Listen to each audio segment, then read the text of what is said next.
Hey, beautiful people. Welcome back to Invested. It's been some time since we were doing the recordings here. There's a lot of personal stuff and business stuff that we're working on. So it's good to be back on the screen and addressing the viewers here. So I'll go straight into the question. A lot of the questions in 2025, just because the market is not as good. A lot of these questions are more challenging questions during a downtime of the market, some of the strategies, some of the challenges they're facing. So I'm going to be just facing a few questions here. Is an LOI stands for letter of intent, an empty space, and then marketing that space and signing a lease before buying a valid strategy? How repeatable is this guy's story? I think this question comes from a business insider story about how to create value and creative financing ways. So what we call this strategy is tenant-in-tow. So as everyone knows, I'm not going to go deep dive into how NOI creates more value for all that, but everyone knows here, if you have higher net operating income because you're generating more revenue, the asset is worth more. So what this individual story is kind of really talking about is getting a low occupied building or a vacant building, right? So the vacant building should be a lot cheaper because there's no revenue, right? So as an example, if this building is with no tenant is worth on a sales comp perspective, $1 million. But if you had a tenant that's paying $20 a square foot a year, maybe that property is worth $3 million, right? So that's a big difference, 1 to 3 million. So what this strategy is really looking into is it could be very simple or it could be very complex. Essentially, you're locking in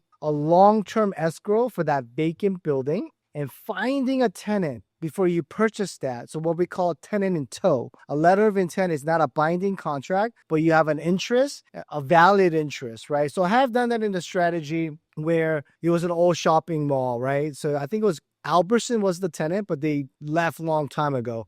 So there was essentially vacant building in the corner. There was O'Reilly's Auto Park. So you have about 60,000.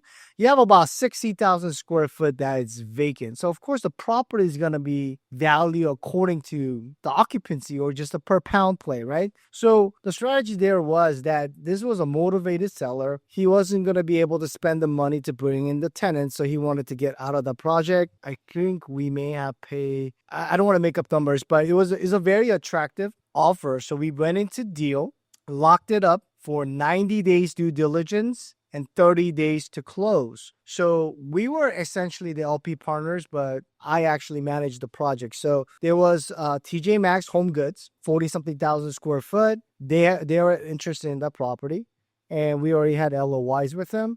We had LOIs with Harbor Freight. They didn't work out. Ulta Beauty, and we had Aldi's, the grocery, right? And there was going to be O'Reilly's in the corner, and there was going to be some back space that was not going to be really usable. So we actually brought in a kids indoor playground user. So those are all in the mix. Outside of the indoor kids and Ulta Beauty, we had essentially almost like 70% of the building occupied because we had Aldi's, which is a grocery, and TJ Maxx and Home Goods.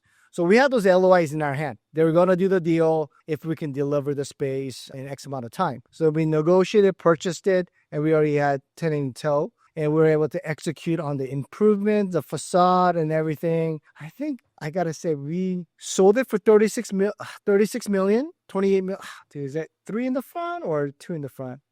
I think it was like a 28 million, maybe under 31 or so. But the project took a little bit longer. But I think, locked that project in at 7 million. So that's the strategy they're trying to do. Essentially trying to get more value while locking up a vacant building. How repeatable is that? It's repeatable based on the market. If there's distressed market and you have a vast network of tenants that that has a dynamic mix of where they can go, that could be a repeatable strategy. But also you got to have the seller on board because some of these sellers are going to want 30-day due diligence, 30-day close. So you may not want to share all the strategy with the seller, but try to get the seller on board for a longer due diligence process. Is that a really viable, accretive way to do things? Absolutely. If you bought it for 7, we dropped in about $15 million or so. We were able to sell it at 30 million or so. I mean, that's a pretty good return within 18 months to 24-month period. So there's a lot of development, repositioning. So if you are like a core plus buyers, do not have a lot of experience on construction management, that might be a little challenge, right? Because you're going to be doing a lot of construction. And if you don't know, that's going to be a lot of added risk. So a lot of these places are going to be sponsors or real estate companies that actually have done a lot of construction in the background, as well as they have good mixture of contractors and subs to meet these timelines for these national tenants. I hope that information was helpful. If you found this content helpful, please follow, subscribe. Thank you very much.